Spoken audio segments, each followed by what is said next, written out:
தனிமனிதன் உரிமைக்காக உலகத்தின் எந்த மூலையிலிருந்து குரல் கொடுத்தாலும் அவன் என் இனத்தவன், என் தலைவன் என்று நெஞ்சிலே பச்சை குத்தி கொண்டு உலாவி வரும் இயக்குனர் திரு சீமான் அவர்கள். சீமான் போராளி. அவருடைய சில கருத்துக்களை கேட்டு நான் பிரமிச்சு போயிருக்கேன். அந்த மாதிரி சிங்க தமிழன் சீமான் மற்றவங்களுடைய வளர்ச்சியில் முகம் மலர்பவர்கள் தான் மிகச்சிறந்தவர்கள். மற்றவங்க வளரும்போது அதை பார்த்து சந்தோஷப்படணும். சீமான் அண்ணன் இவங்கெல்லாம் அது மாதிரியான உயர்ந்த எண்ணங்கள், உள்வாஸ்து நல்லா இருக்குது அவங்களுக்கெல்லாம். அதனால தான் அவங்க வரும்போது மேடையில் மக்கள் அவ்வளோ தூரம் ஆரவரிக்கிறீர்கள். உங்களுக்கு தெரியும் யாருக்கு கை தட்டணும், யாருக்கு சும்மா இருக்கணும்னு உங்களுக்கு தெரியும். ஆனால் உண்மையா இல்லையா? ஆனால் அவங்களுக்கு அவ்வளோ தூரம் நீங்கள் உங்களுடைய அன்பை பொழிந்தீர்கள். அவர்கள் எல்லாம் வாழ்க. இப்போ எப்படி எனக்கு தெரியல, ரொம்ப நாள் ஆச்சு பேசி. சீமான் ரொம்ப எமோஷனலாக பேசுகிறாரு. அது அவரோட ஸ்ட்ரென்த்தாக இருக்கலாம். பட் எனக்கு எப்பவுமே அவர் மேலே ரொம்ப மரியாதை உண்டு. அவருக்கு தான் என் மேலே மரியாதை இல்லைன்னு நினைக்கிறேன். எப்போ பார்த்தாலும் நான் போய் உரிமையோட எங்கே பார்த்தாலும் என்னென்ன எப்படி இருக்கீங்க நான் போய் அவர்கிட்ட பேசிடுவேன். எங்கிட்ட நல்லா பேசுவார், தம்பி நல்லா இருக்கீங்களா அதுன்னு. பட் மேடையில் அந்த மைக்கை பார்த்தோன்னே கொஞ்சம் பயங்கர எமோஷனல் ஆகி.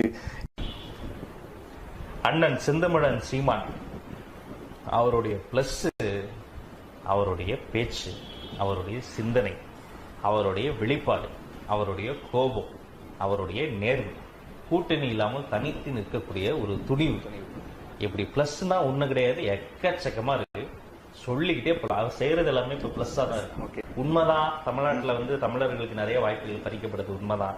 அதை யாருக்கும் மாற்றுக்கிறது கிடையாது. எனக்கும் தமிழ் பிரைடு இருக்கு. உணர்வாலும் பேச்சாலும் மொழியாலும் மூச்சாலும் நான் தமிழன் தான்.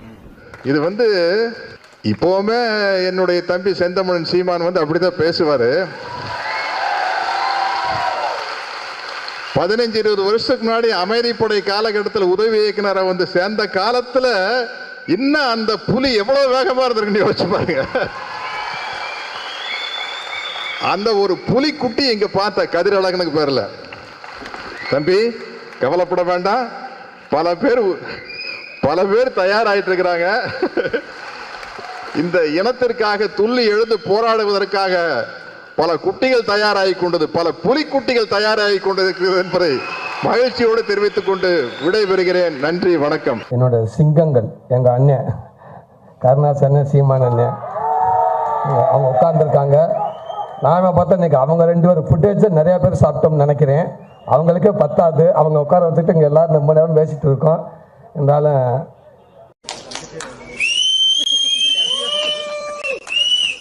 பத்திரிகையாளர்களுக்கும் மீடியா நண்பர்களுக்கும் மேடையில் உட்கார்ந்திருக்க அனைவருக்கும், முக்கியமா எனக்கு பிடிச்ச தலைவர் சீமானன் அவர்களுக்கும் வந்திருக்க. ஒரு கிரிக்கெட் மேட்ச் ஆரம்பிச்சு டார்கெட் அடிக்க முடிஞ்ச டார்கெட் தான், 20 ஓவர்ல அடிச்சிடலாம் அப்படின்னு நினைச்சுக்கிட்டு இருக்கும் பொழுது அந்த ஆட்டம் முதல்ல வரவன் டப்பு டப்புன்னு அவுட் ஆகி, அப்புறம் நடுவில் இன்னும் நல்லா ஆடுற பேட்ஸ்மேன் 5வது 6வது ஆளா இருக்கும்போது ஜெயிப்பதற்கு தேவையான ரன் கிட்டத்தட்ட ஒரு 72 ரன் இருக்குன்னு வச்சுக்கோங்க. 4 ஓவர்ல அடிச்சிடலாம்.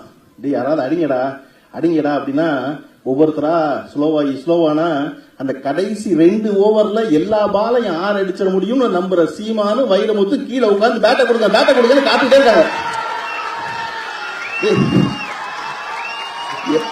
எப்படா அரசியல்வாதி வாசல்ல பேத்தி காத்துக்கிட்டு இருக்கா, கார்ல இவர்கள் எல்லாம் பேச வச்சு எப்ப போய் நம்ம அடிக்கிறது அப்படி காத்துக்கிட்டு இருக்கல. ஆனா அப்படி ஒரு வாய்ப்பு இருந்தா கூட நாங்க என்ன செய்வோம்னா விடவே மாட்டோம். பின்னாடி இருக்க நீங்க தான் 6 அடிச்சுக்குவீங்களா, இன்னும் 5 பந்து மிச்சம் இருக்கு, கடைசி 2 ஓவர்ல தான் உங்களோட பேட்டை கொடுப்போம், அதுவரை நீங்க காத்திருந்து ஆகணும்னு வேண்டி கேட்டுக்கிட்டு வராரு. அவருடைய குரோத் சஸ்டைனபிளா இருக்குது. கிராஜுவல் குரோத் இன்னும் பிரேக் த்ரூ ஆயிரல. ஆனா 2016 மக்கள் நல கூட்டணின்னு வச்சுட்டு அவங்க போட்டியிட்ட போது விடுதலை சிறுத்தைகள், 2 இடதுசாரி இயக்கங்கள், தேசிய முற்போக்கு திராவிட கழகம், தமிழ் மாநில காங்கிரஸ், இவ்வளவு மறுமலர்ச்சி திராவிட இவ்வளவு கட்சிகள் சேர்ந்து வாங்கிய வாக்குகளை இவர் தனியாவே பெறார். கிட்டத்தட்ட 5% வாக்குகளை பெறார். அப்ப இந்த எந்த கட்சியிலையும் விட இன்னைக்கு தேதிக்கு மறுமலர்ச்சி திராவிட முன்னேற்ற கழகம், தேசிய முற்போக்கு திராவிட கழகம், இரண்டு இடதுசாரி இயக்கங்கள், விடுதலை சிறுத்தை, இது அத்தனையும் விட பெரிய கட்சியாக தனித்து திரு சீமானுடைய கட்சி நிற்குது. ஸோ அவர் அடுத்து இதுக்கு இன்னும் நிறைய விஷயங்கள் தேவை. கொஞ்சம் பிளான் பண்றாரு. இப்போ 2 தலைமை இல்லை, அதெல்லாம் அவருக்கு சாதகமான விஷயங்களா இருக்குது. இளைஞர்கள் ரொம்ப நிறைய புது ஓட்டு இளைஞர்கள் ஓட்டு கிட்டத்தட்ட 1 கோடி ஓட்டுக்கு மேல வருது. அந்த மாதிரி நிறைய விஷயங்கள் அவர் சாதகமா இருக்குது. இந்த காற்று தொடர்ந்து வீசுமா, அவரால் தொடர்ந்து பயணிக்க முடியுமா, பணம் தேவை சமாளிக்க முடியுமா, அவருடைய ஆதரவு பலம் எப்படி இருக்கும், இது மாதிரி நிறைய விஷயங்களை பொறுத்து அவரை தனி கேட்டகரியா பார்க்கணும். அவர் ஸ்லோ அண்ட் ஸ்டெடி. சீமானெல்லாம் முத பாஞ்சாலங்குறிச்சி படம் பண்ண காலத்துலேருந்து எனக்கு அவர் தெரியும். இன்னைக்கு நேரத்துலாம் நினச்சிக்கிட்டு இருப்பாங்க ஒருத்தங்க. நாங்கள் எல்லாம் இன்னைக்கு கேட்க நேரில் என் தம்பி டிசைனர் சசி வீட்டில் ஒன்றா ஆக்கி ஒன்றா சாப்பிட்ருக்கிறோம். இது எத்தனை பேருக்கு தெரியும்னு தெரியாது. ஆக இந்த சினிமா துறை மட்டும் ஏன் சீமான நான் இன்னைக்கு அண்ணனை வீட்டில் போய் சந்திக்கிறதா அப்பாயின்மெண்ட் கேட்டிருந்தேன். இல்லை ஈவினிங் நிகழ்ச்சிக்கு போகிறப்பா அங்கேயே பார்த்து நமக்குள்ளே என்னடா அண்ணன் தம்பிக்கு இல்லை நமக்குள்ள என்ன இருக்கு, நீ மற்றவங்கள போய் பாரு அப்படின்னு சொன்னாங்க. ஆக இந்த இடைப்பட்ட நேரங்களில் எனக்கு ஏஜுக்குள்ளே போகலையேங்கிற ஒரு குறை நம்மளுக்கு இருக்குமே, இதையும் பார்த்துடணும். ஸோ ஒரு வாட்டி தான் பிறக்க போகிறோம். பிறப்பும் இறப்பும் ஒரே முறை.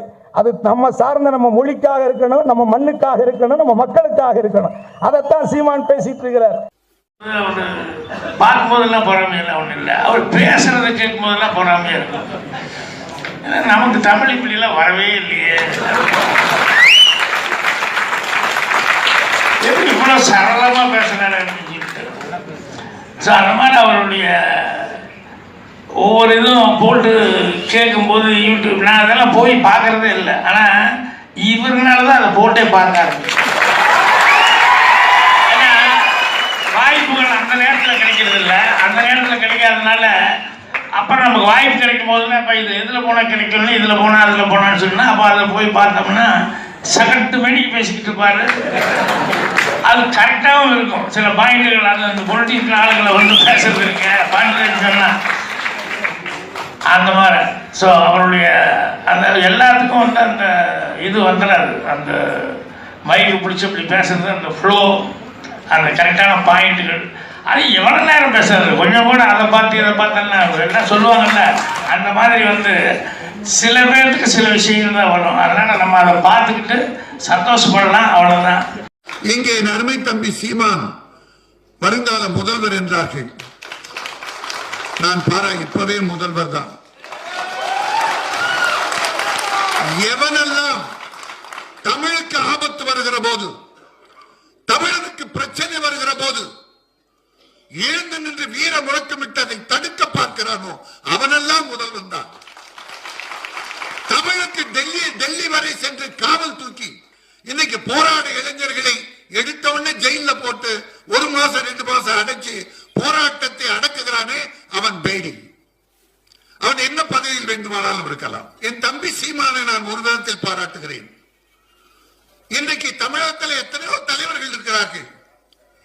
ஒருத்தன் கூட நம் தமிழுக்காக, தமிழருக்காக, தமிழகத்துக்காக, தமிழ் மக்களுக்காக வாழ்ந்த தலைவர்களை நினைவு கூறுவதில்லை. ஆனால் தம்பி சீமான் வஉசி பிறந்த நாளா ஒரு போஸ்டர் இருக்கும். தமிழ் மகனை, நன்றி கெட்டவனை, வெள்ளைக்காரன் எதிர்த்து கப்பல் சொத்துக்களை எல்லாம் விற்று கப்பல் வாங்கிவிட்டு வெள்ளையனை வரைக்கினானே அந்த வஉசி தான். வாடிய பயிரை கண்டு வாடினேன் என்று வள்ளலார் வடித்தெடுத்தாரே, மனித குலம் எப்படி வாழ வேண்டும் என்று வடித்தெடுத்தாரே, அந்த வள்ளலார் பிறந்த நாளா ஒரு போஸ்டர். தமிழ் மகனை பார், தமிழனுக்காக வாழ்ந்த வள்ளலாரை பார் என்று ஒவ்வொரு திருவிக்கா இப்படி தமிழுக்காக போராடிய, தமிழுக்காக வாழ்ந்த அத்தனை பேரும் நினைவு கூறுவது என் தம்பி ஒரே சீமன் தான்.